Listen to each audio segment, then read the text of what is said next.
Hey YouTube! So before I get started, I just want to say thank you to everybody who's been watching my videos and supporting me. I appreciate you guys. So, I've been telling y'all, I've been doing research on this Umar Johnson about all of the state and federal laws that he's been breaking and what his potential prison sentence is going to be whenever they pick him up by his ashy ankles. Oh, because they coming to pick him up by his ashy ankles. You better believe it. Okay, it might take time. It's been taking time. But once they get his ass, honey, ain't gonna be no more Instagram live streams, no more donations, gifts. Okay? So, according to him, he searched several states to buy properties for his alleged FDMG school. He said he looked in Atlanta, Texas, Virginia, and everywhere, and probably nowhere. But he finally settled on that property that he has in Wilmington, Delaware. So I was just trying to figure out, well, why did he choose Delaware out of all of the different places he could have went? Why did he choose them? And so I figured it out. Okay, I figured it out. So let me just explain this to y'all right quick. Oh my goodness. And let me just add one little thing before I get started. I don't like how you people was in my comment section trying to drag me, saying that I love my white family more than my black family, and that at all is not true. So anyway, back to the story at hand. So I came across this article, and it was named "The Delaware Advantage Applies to Nonprofits Too." So I'm like, well, what advantage are they talking about? So according to this website, which I'll put the link down in the description, a lot of people are not aware that there's a disproportionate number of incorporations that are taking place in Delaware. As of last year, 66% of Fortune 500 companies were incorporated in Delaware, and 86% was involved in IPOs as a Delaware entity.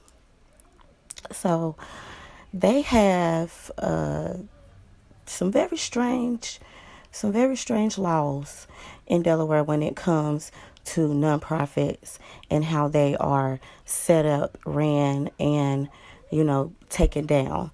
So they don't have a specific place for you, a specific office for you to report him to, I guess, or not report him to, but they don't have a single organization that strictly deals with charities and stuff like that. There are several states. The state I live in definitely does. They have really strict guidelines as far as opening up a 501c. But Delaware basically just relies on the Court of Chancery, so they just gonna take your word for it until otherwise. But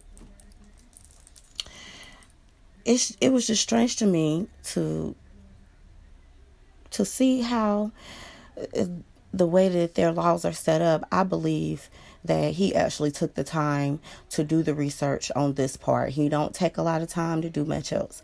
But I believe when it came to choosing his school, I do believe that he did a little bit of research and figured out which state has the most lax laws as far as fraud activities with charities. And that is the state that he, chose to do his school in.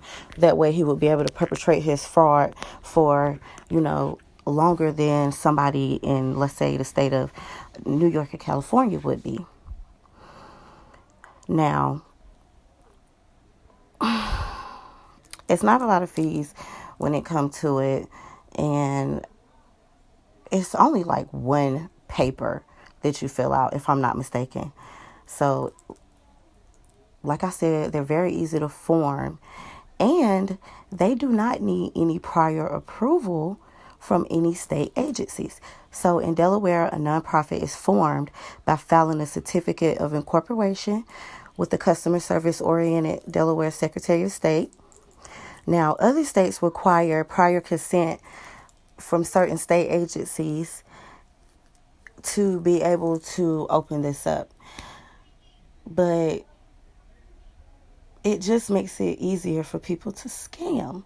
Now, because they do not require any state agency approvals for any amendments, mergers, dissolutions, or filings, the Delaware Secretary of State, with them, this means that changes can be done nimbly and without incurring significant costs. Okay. Once again, that just means it's really easy to get started.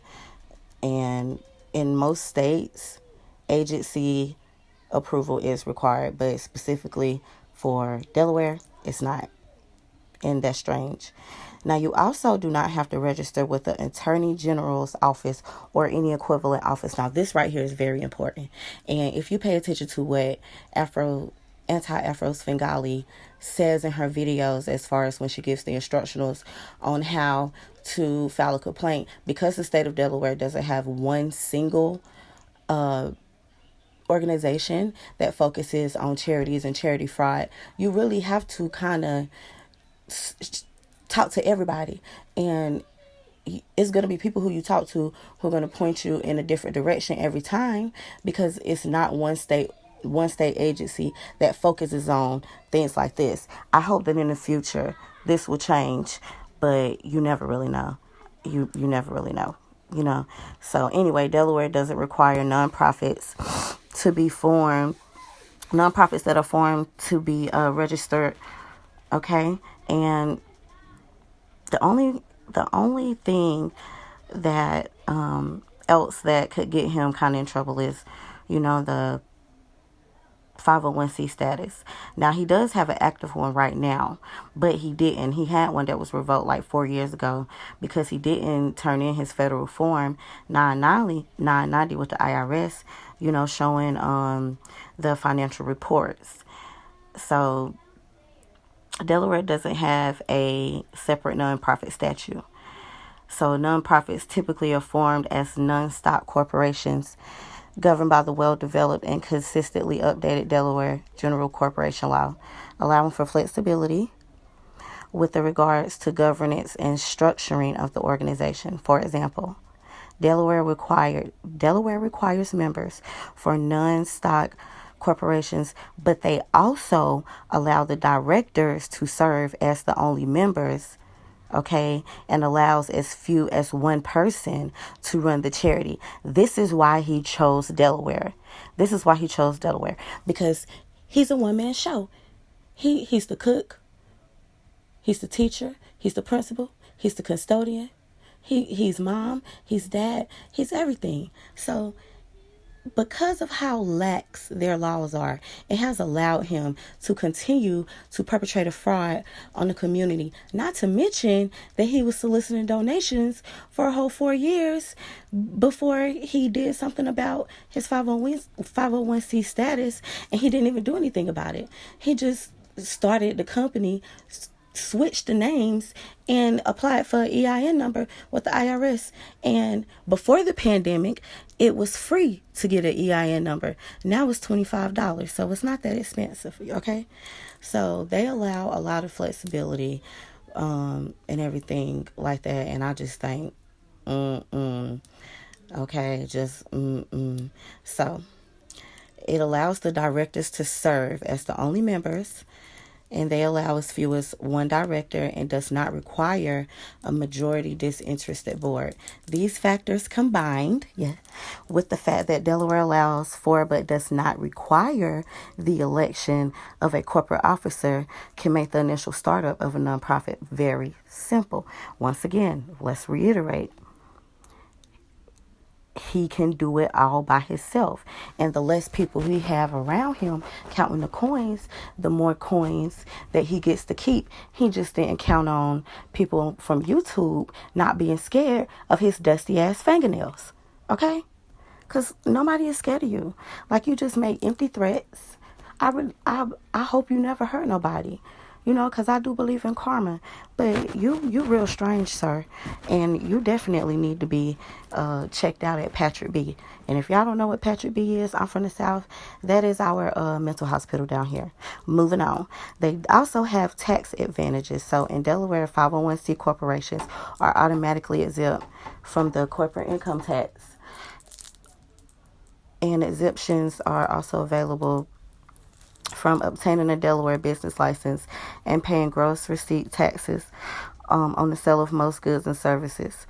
So he is supposed to get the exemptions, and had he would have not had his exemption taken away the first time, he wouldn't need another one.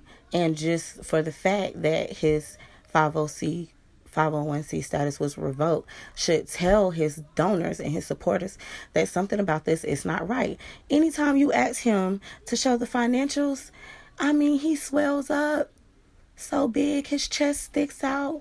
Like, ain't nobody scared of you, sir. We'll kick you in the chest. What is wrong with you? The same way you said that you would punch our sons in the chest, we're going to punch your ass in the chest, okay?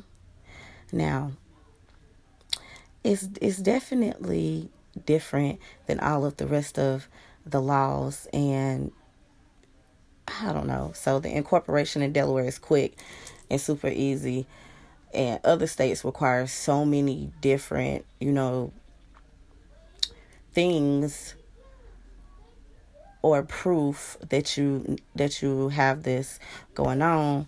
But Delaware is so lax that if I was him, and I'm just thinking the mind of a scammer. If I was him and I was going to steal money from these people, and I know I have a 501c status, I would be in Delaware too. That's all I'm saying. So, Delaware does not have any attorney general with an active charity oversight or function. So that's why it's so lax, and nobody is thinking to, look.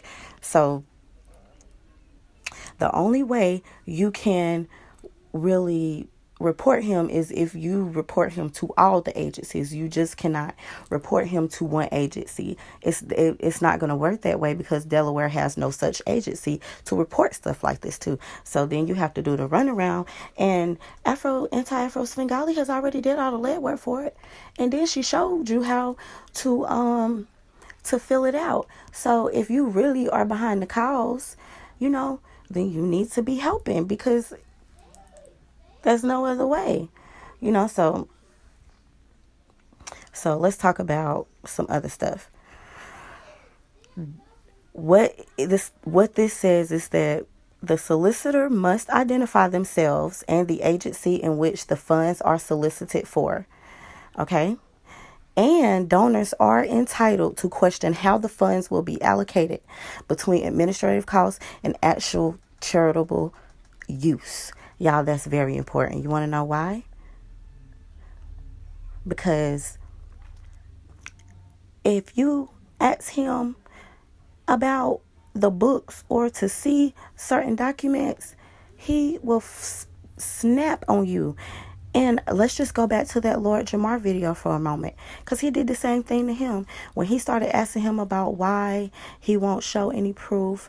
And he got to saying that he shows proof to his donors, but he didn't count on the fact that Lord Jamar was going to do a little bit of research and holler this boy Vlad from Vlad TV to get him the scoop on him. So he already knew what he was going to do to this man. He gave him just enough of rope to hang. Just enough, okay? So this is what I need to say. Umar, we are not against the cause. We are not against your movement. What we have a problem with is the way that you conduct yourself in such a way and try to convince us that we need to pay you to teach our children to the tune of about $20,000. And that we are supposed to just give our kids over to you when you haven't had a job. The last time I checked where you was doing any work, it was like 2006. Okay, so you don't even have any experience with kids, for the past 10, 15 years. On top of that, you don't even take care of your own kids. You so far behind in your child support. I don't have time for this, Umar. But I'm going to tell you what, YouTube people on YouTube, this man is so far behind in his child support that I guarantee you he ain't got a driver's license or a passport to the first. Okay? He probably ain't got neither one. Now, the second problem that I have with you, Umar, is you really got on Beyonce's internet and tried to tell us that we were going to pay for you to teach our kids and that we were going to allow you to physically, emotionally, and mentally abuse our children at your alleged school the same way your daddy sent you off to that school and let you be physically, mentally, and emotionally abused. I don't know if nobody didn't love you when you was little, but we certainly love our black kings. And what we are not going to tolerate is somebody disrespecting them. Stay dangerous.